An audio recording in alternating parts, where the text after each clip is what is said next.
Good afternoon dear students. आज हम fifth class Hindi का पाठ नंबर 4 पढ़ते हैं। इस पाठ का नाम है हॉकी का जादूगर। हॉकी का जादूगर इस पाठ में मेजर ध्यानचंद को कहा गया है, जो कि भारत के बहुत बड़े हॉकी के खिलाड़ी थे और उन्होंने भारत के लिए बहुत से गोल किए। एक बार यदि गेंद उनके कब्जे में आ जाती थी तो वो गोल करके ही मानते थे। तो आइए हम उनके बारे में इस पाठ में पढ़ते हैं।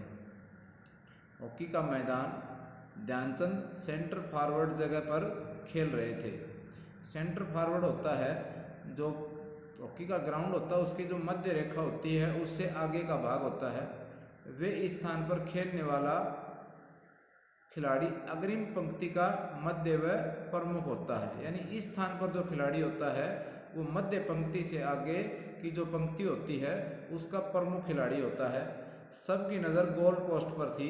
गोल करने के लिए ध्यानचंद बिजली की गति से आगे बढ़े, यानी गेंद को लेकर बहुत तेज गति से गोल पोस्ट की तरफ बढ़ रहे थे। उन्होंने जोरदार स्कूप किया। स्कूप क्या होता है कि गेंद को जो है वो स्टिक की सहायता से हवा में उछालकर गोल पोस्ट की तरफ डाला जाता है।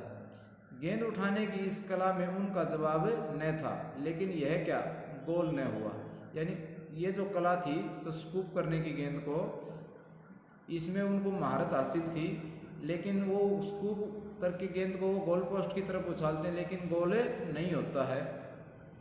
गेंद जो है वो गोल पोस्ट के ऊपर से होती हुई बाहर निकल गई। आश्चर्य की गोल न हुआ, यानी सभी को हैरानी हुई कि गोल क्यों नहीं हुआ। गोलकीपर, दूसरे खिलाड़ी व दर्शक सब अचंभित रह गए, हैरान रह गए, क्योंकि मेजर ध्यानचंद जो था उनका निशाना जो था वो बड़ा स्टिक होता था।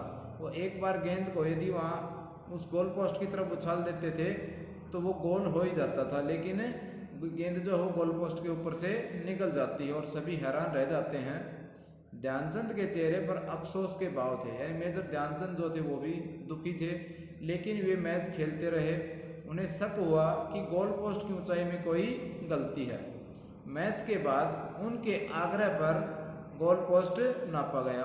यानी उन्होंने कहा कि ये जो गोल पोस्ट है इसकी ऊंचाई में मुझे कुछ गड़बड़ लगती है, इसको दोबारा से नापा जाए।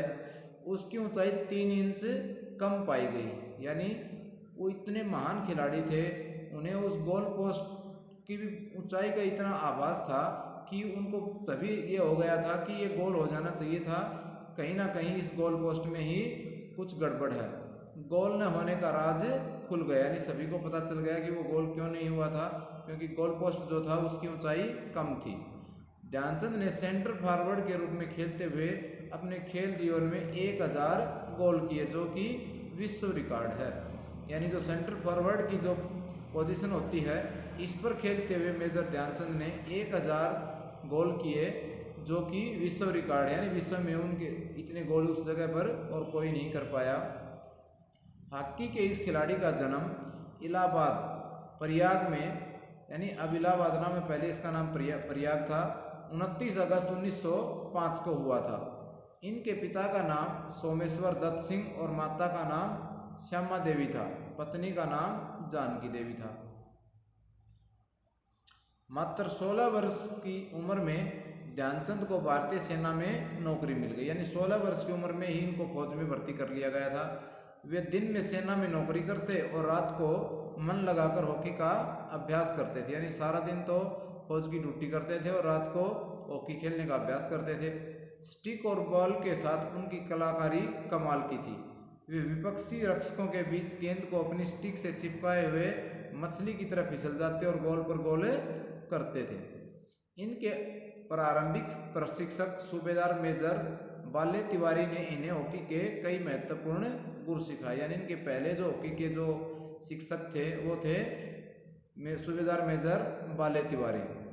इनके बचपन का नाम ध्यान सिंह था, लेकिन सेना के अधिकारियों ने प्यार से इनका नाम ध्यानचंद रख दिया था। यानी बचपन का नाम ध्यान सिंह था और इनके जो साथी थे, जो सेना के अधिकारी थे, उन्होंने इनका नाम ध्यानचंद रख दिया था। खेल में उपलब्धियों के कारण सन 1947 के बाद मेजर के रूप में उनको पदोन्नति दी गई। यानी खेलों में बहुत सी उपलब्धियां हासिल की, जिसके कारण उन्हें 1947 में मेजर की उपाधि दी गई। सन 1936 के बर्लिन ओलंपिक में ध्यानचंद की कप्तानी में भारतीय हॉकी टीम ने जर्मनी को उसके घर में 8-1 से करारी शिकस्त देकर स्वर्ण पदक जीता।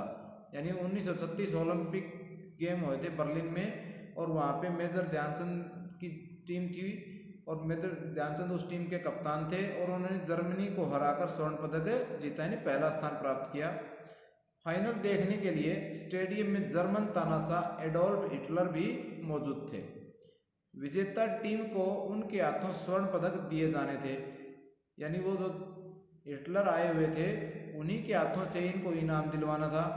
लेकिन जर्मनी की हार से वे इतने गुस्से में थे कि खेल समाप्त होने से पहले ही वे स्टेडियम छोड़कर चले गए, यानी उनकी टीम हार गई और वो पहले ही वहाँ से चले गए। अगले दिन हिटलर ने हॉकी के जादूगर ध्यानचंद से मिलने का संदेश भिजवाया। इससे वे बेहद चिंतित हो गए। उन्होंने हिटलर की तानाशाही व क्रूरता के कई किस्से सुने हुए थे। अगली सुबह जब ध्यानचंद हिटलर से मिलने पहुंचे तो जर्मन तानाशाह ने बेहद गर्मजोशी से उनका स्वागत किया। बातचीत के दौरान हिटलर ने उनके सामने जर्मन फौज में बड़े पद का प्रस्ताव दिया, लेकिन हमारे दद्दा ने अपने देश प्रेम के कारण यह प्रस्ताव विनम्रता पूर्वक ठुकरा दिया। यानी जो हिटलर था वो क्या कहते हैं कि आप हमारे देश की जो फौज है इसमें शामिल हो जाइए और हम आपको एक बड़ा पद दे देंगे। लेकिन हमारे दद्दा यानी जो मेजर ध्यानचंद थे उन्होंने उस जो पद का जो प्रस्ताव दिया था उसको आदरपूर्वक मना कर दिया कि मैं मेरे देश से प्रेम करता हूं और मैं मेरे देश में जो पद मुझे मिला उससे मैं खुश हूं, मैं ये आपका पद स्वीकार नहीं कर सकता। तो आज हम इतना ही लेसन पढ़ते हैं, इससे आगे का हम सेकंड पार्ट में पढ़ेंगे। Thank you.